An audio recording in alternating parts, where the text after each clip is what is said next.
It had been 6 years since I woke up in this world, and the reality of my situation had finally set in.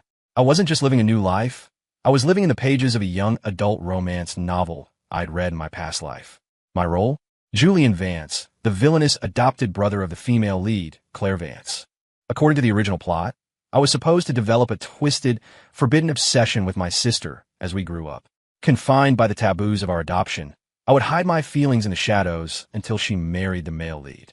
Then, consumed by jealousy and paranoia, I would descend into madness, sending anonymous threats, trying to sabotage her marriage, and acting out in increasingly desperate ways to get her attention. Eventually, my antics would exhaust the hero's patience. He would leave, prompting Claire to realize her true feelings and chase after him. Watching her beg for him would drive me over the edge. I'd hire someone to run him over. Claire would discover the truth, and she would unleash a brutal revenge. My story was supposed to end with me being bound to a rock and tossed into the freezing waters of Puget Sound, food for the crabs. I looked down at the toddler clinging to my leg. Claire, currently 5 years old, had 2 streaks of snot running down her upper lip and was missing a front tooth. She grinned up at me, pure chaos in her eyes. "Julian," she lisped, "can I eat a booger?" I rubbed my temples, letting out a long, ragged sigh. We might be siblings by law, but even if we weren't, there was no way in hell. How could anyone fall for this creature? "Claire, listen to me," I muttered. "When you grow up, stay away from the ocean, okay?" 20 years flashed by. Desperate to avoid my watery grave, I threw myself into my studies. I launched a tech startup in college, and today I was a bona fide self-made millionaire. Claire, meanwhile, had followed the script. She married Caleb Thorne, the book's protagonist, a year ago. We live separate lives now. Especially after she started her own family, I kept a respectful distance, only visiting the Vance estate on holidays.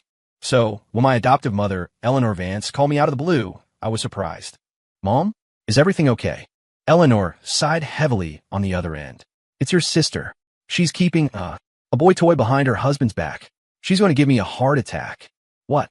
That's impossible." I paused. I knew Claire. She could be entitled, sure, but I raised her better than that. She wasn't a cheater. Without thinking, I defended her. "Mom, you must be mistaken. Claire isn't that kind of person." "Mistaken?" Eleanor's voice went up an octave. "The whole social circle is gossiping about it. She's a grown woman. She won't listen to a word I say. But you two were always close. Maybe she'll listen to you. Can you come home? Talk some sense into her." "All right, Mom. I'll clear my schedule and head over." I hung up, wondering what the hell Claire was thinking. Suddenly, a pair of soft arms wrapped around my neck from behind, and a warm body pressed against my back. "Who was that, babe?" A voice purred in my ear. "If I find out you're thinking about another woman, I might just have to punish you."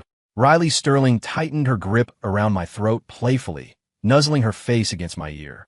"Ease up, Tiger. Oxygen is necessary for life." I choked out. "Cough." I managed to clear my throat. Riley loosened her grip immediately. "That was just my mom. I have to go back to the estate. Want to come?" She immediately switched gears, pouting her lip and looking up at me with wide, teary eyes. "I've been yours since I was 18. You aren't trying to dump me, are you?" I looked at her theatrics, then pointed helplessly to my right wrist. A pair of silver handcuffs currently tethered me to the bed frame. "Before you accuse me of abandonment, Miss Sterling, could you unlock me?" Riley grinned, revealing her sharp canines. Her eyes danced with mischief. "I thought since you've been so busy with work, I'd add a little spice to your life." "Spice? Or just you entertaining yourself?" I raised an eyebrow. "If I didn't hit the gym 6 days a week, you'd have broken me in half by now." When I brought Riley back to the Vance estate, Claire and her husband hadn't arrived yet. Eleanor looked like she was ready to wage war, but the moment she saw Riley, her expression brightened instantly. "Riley, what a surprise. You came with Julian?" Eleanor looked us up and down, then shot me a knowing look. "No wonder you never come home. Hiding a beauty like this all to yourself." I laughed awkwardly. Riley wasn't just anyone. In the original novel, she was the villainess, the only daughter of the Sterling dynasty, the old money rulers of Seattle.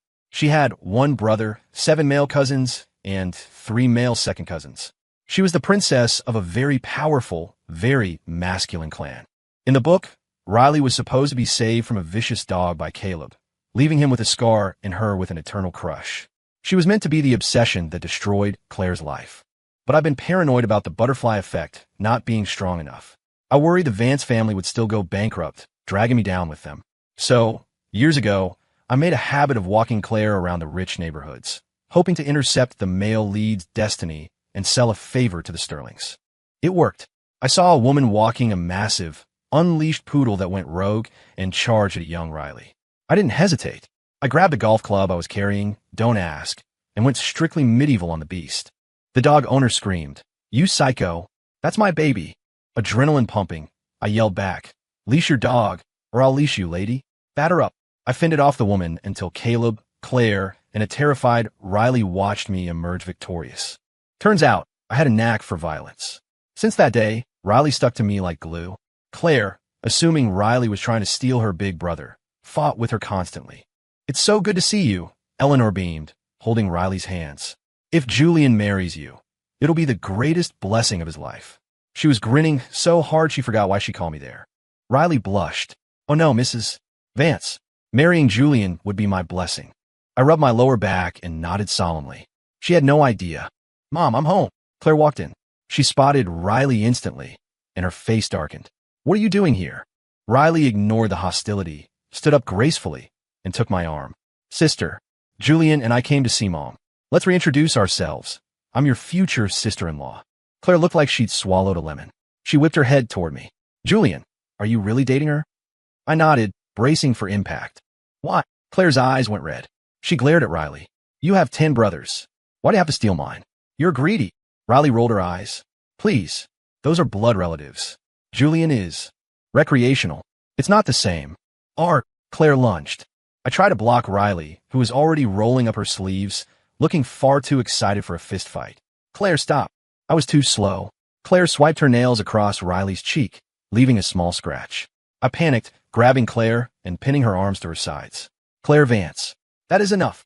Riley immediately grabbed her face, gasping in mock horror. "Julian, you sided with her. How could you?" I knew the drill. If you don't play along with your crazy girlfriend, she becomes actually crazy. I wasn't siding with her. You're my wife, practically. But if I held you back, she might have hurt you more. Do you think I want that? Riley paused, processing the logic. True. She switched back to victim mode, leaning into me. "Babe, my face hurts. Kiss it better." I blew gently on her cheek, then turned to a fuming Claire. "Seriously, Claire? You two are grown women. Why are you acting like toddlers?" Claire bit her lip, tears welling up. "You never liked her before, Julian. Why now?" I choked. I couldn't exactly tell her that when my startup was about to crash. Riley wrote me a check for 8 figures without blinking. Riley peeked out from behind my shoulder, smirking. "It's because I have thick skin, honey." I wore him down. "Okay, enough," I said. "You're practically family now. Stop baiting her." I shot Riley a warning look. Claire was genuinely upset, and I felt a pang of guilt. I regretted high school, when I tried to scare Riley off by taking her skydiving and drag racing, thinking a rich princess would run away. Instead, she turned into an adrenaline junkie with a possessive streak. "Brother, sister-in-law." Caleb Thorne finally spoke from the doorway. He broke the tension, and Eleanor seized the moment to usher everyone to the dining table. Dinner was predictably awkward. Halfway through, Eleanor started the interrogation. "Caleb, you and Claire have been married a year. When can I expect a grandchild?" Caleb gave a nervous, tight-lipped smile. "Whatever Claire wants." Claire gripped her chopsticks until her knuckles turned white. She didn't say a word. Eleanor, sensing the chill, pivoted to me. "Julian, when are you and Riley tying the knot?" "We're going to see her parents this trip to set a date," I said calmly. "Wonderful." Eleanor clapped. Then she had a terrible idea. "Claire, you and Caleb never had a proper ceremony. Why don't we do a double wedding?" "I'm done." Claire slammed her chopsticks down. "I'm going to my room." She stormed off without looking back. I looked at Caleb. He just stared at his plate, shrinking into his shoulders. To save the mood, I stood up. "I'll go talk to her." "Thank you, Julian," Eleanor said, relieved. I went upstairs and knocked. No answer. I pulled a thin wire from my pocket, an old trick from when Eleanor used to lock Claire in her room for bad grades, and picked the lock. Claire was sitting on the edge of her bed, back to the door. "You sat beside her. Did Caleb hurt you? If he did, say the word. I'll knock his teeth out." I meant it. In the original book, their marriage was forced by business necessity. I thought by saving the company myself, I'd freed her, but they ended up together anyway. Fate, it seemed, had a cruel sense of humor. "He didn't hurt me," Claire mumbled, turning around. Her eyes were puffy. "Then what is this about?" I asked. "And what's this about a boy toy? I raised you better than that. If you're messing around, end it. I won't have you dragging yourself through the mud." Claire scoffed, wiping her eyes. "There is no boy toy. It's Gavin, my college intern. I paid him to act interested in me. I wanted to make Caleb jealous. Why? Because Caleb isn't a man. I blinked. What? Is he physically unable? No, he's just. Claire grabbed her phone and dialed Caleb. Get up here. She hung up, then looked at me with a strange intensity. Before I could react, she yanked off her cardigan, revealing a silk camisole. She shoved me backward onto the bed and draped herself over me, letting out a loud, theatrical moan. Are you insane? I tried to push her off, but then I saw the door handle turn. Caleb stood there. He saw his wife straddling another man. His eyes went wide, his face drained of color, and ran. He just turned and sprinted down the hall. He ran. Any self-respecting husband would be throwing punches right now. I stared at the empty doorway in disbelief. Okay, I said, pushing Claire off. I get what you mean now. That was pathetic. Get off. I'm not sure. Suddenly, a banshee shrieked from the hallway. Claire Vance, you home-wrecking witch. Get off my man. Riley stormed in, eyes blazing. She grabbed Claire by the hair and yanked her off the bed. Claire screamed and kicked out, catching Riley in the shin. They went down in a tangle of limbs and cursing. Stop it, I roared. I grabbed Riley by the waist and hauled her back, but she was thrashing like a wildcat. I had to pin her to the mattress, trapping her wrists and scissoring her legs with mine. Calm down. Riley bit my shoulder hard. I hissed in pain, but didn't let go. When she finally released me, panting, I looked her in the eye. Are you done? Riley looked at the blood on my shirt, guilt flashing in her eyes. But she jutted her chin out defiantly. Explain. Now, after I explained the test, Riley grumbled, still glaring at Claire. Just because your husband has no spine doesn't mean you get to borrow mine. I sighed, turning to Claire, who was fixing her hair. So what's the plan? This isn't sustainable. I want a divorce, Claire whispered. Why did you marry him in the first place? He chased me for 10 years, she said, voice trembling. Mom was pressuring me. I thought someone who loved me that much would be safe. But he's not a partner. He's a servant. He cooks, he cleans, he sleeps on the couch because he's afraid to touch me. I feel like I'm living with a roommate who's terrified of me. If he's that scared, why did he marry me? I exchanged a look with Riley. Caleb was a coward in the book, but this was extreme. If you're miserable, end it, I said firmly. I've got you back. But Mom. I'll handle Mom, I said. Eleanor was a businesswoman first. In the original story, I was a leech, so my opinion meant nothing. Now, I was worth billions, and marrying into the Sterling family would elevate the Vance name to untouchable status. Eleanor would listen. Claire looked up, hope fragile in her eyes. Thanks, Julian. I went downstairs and found Eleanor. Mom, Claire wants a divorce. Eleanor's face hardened. Absolutely not. I brought you here to fix this, not blow it up. You stay at the hair comedy. I wasn't her charity case anymore. Mom, listen. You like the Thorne family connection. But Caleb is weak. You forced them to stay together, and one day Claire is going to snap. Maybe she actually will get a boyfriend. Do you want a scandal? An illegitimate child? That destroys the alliance with the Thornes forever. Eleanor paled. But Caleb loves her. He cooks for her. I can hire a chef, I deadpanned. He makes her soup when she's sick. I can hire 3 nurses. Eleanor sputtered. We can't just. If they stay married, it ends in disaster. A clean break now saves face, I insisted. She slumped. Fina, if that's what she wants, it's better than a scandal. I didn't mention that Claire and Riley were eavesdropping from the stairs. Next stop, the Sterling estate. Riley's house was a fortress.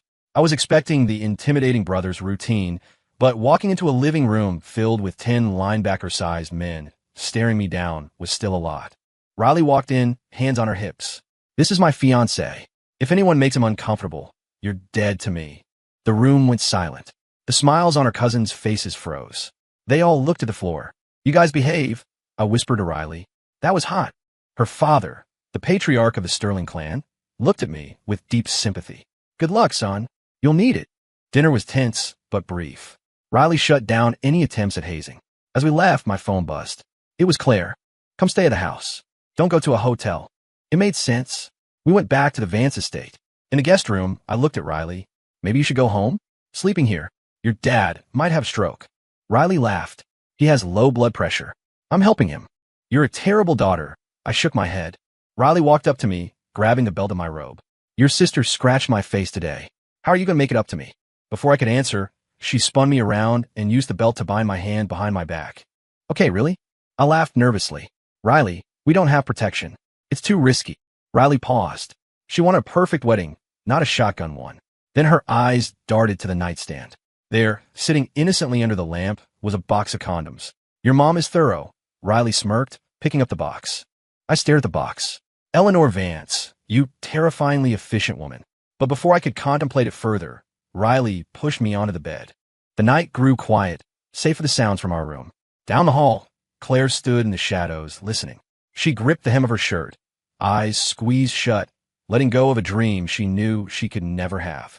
The next morning, Claire was leaving with a silver suitcase. I'm heading out of town for a project, she said, pulling on her boots. She didn't look at me. That fast? I asked, mouth full of toast. Yeah, don't worry about me. She opened the door and vanished. 3 months passed. Riley and I were deep in wedding planning. Claire, however, had loose ends to tie up. First, Gavin, the intern. After Claire fired him, he turned into a stalker, claiming he'd do anything for her. Claire called me, worried. I'll handle it, I told her. I called Ryder Sterling, Riley's oldest brother. I have a pest problem. Ryder laughed. Say no more. 2 days later, news broke that a young man had trespassed on a private construction site while drunk and fell into a wet concrete foundation. By the time they found him, it was complicated. Ryder texted me, problem solved. Treat my sister right, or concrete is cheap. I showed the text to Riley. She snatched the phone and left a voice message. Ryder, threaten my husband again, and I'll tell Dad about your Vegas trip. Ryder didn't text back. The second problem was Caleb. He refused to sign the divorce papers. He begged, pleaded, and cried. Finally, Claire slammed the medical document on the table. I'm pregnant, she lied. Or maybe not entirely a lie. She'd started IVF treatments with a donor. It's not yours. Caleb broke. He signed the papers and fled to Europe the next day. When Claire told me she was pregnant, I nearly burned the city down looking for the father. It's a donor, Julian, Claire told me, her voice steady. I'm done with marriage. I'm going to be a mom, and that's enough for me. I looked at her, seeing the steel in her spine that hadn't been there before. Okay, if you're happy, I'm happy. A year later, Riley and I got married. It was the social event of a decade. Claire attended with her baby boy. Another year passed, and Riley and I had a daughter. Looking at my chaotic, beautiful wife and my healthy child, I realized I had beaten the plot. This was a real ending. We heard about Caleb at my daughter's first birthday party. He had remarried in Europe to a wealthy heiress named Vanessa. His Instagram was full of yachts and champagne. But a year later, the Thorne family empire in Seattle collapsed. Turns out, Vanessa was a con artist. She convinced Caleb to liquidate the Thorne assets for a guaranteed investment in offshore drilling. The moment the money transferred, Vanessa vanished. She left him with massive debt and a signed guarantee that made the Thorne family liable. Caleb's father had a stroke, and the business was carved up by creditors. The last anyone heard, Caleb was spotting in a grimy casino in Tijuana, wearing a stained shirt, betting his last chips with shaking hands. Caleb's prospective the dealer raked away my last chip. I stood up, numb, and walked out into the humid Mexican night. I found a bridge over a stagnant canal.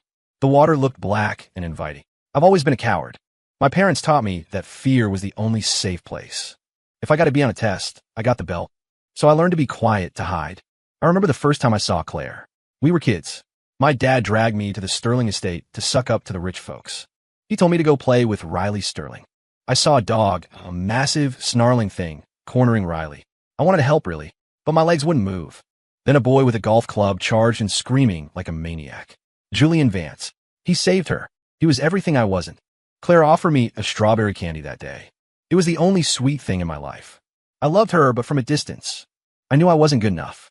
When she agreed to marry me, I was terrified. She was a goddess, and I was me. I tried to serve her, to be useful, because I didn't know how to be a husband. When I saw her with Julian that day in the bedroom, I didn't feel anger. I felt confirmation. Of course she loved him. He was the hero. I was just the background character. So I ran. And now, standing on this bridge, after Vanessa took everything, I realized I had run out of road. I closed my eyes and tipped forward. The water rushed up to meet me. In the darkness, I thought of that strawberry candy and wished I'd been brave enough to just eat it. If there's a next life, Claire. Vanessa, I think I'll just stay single. Story complete.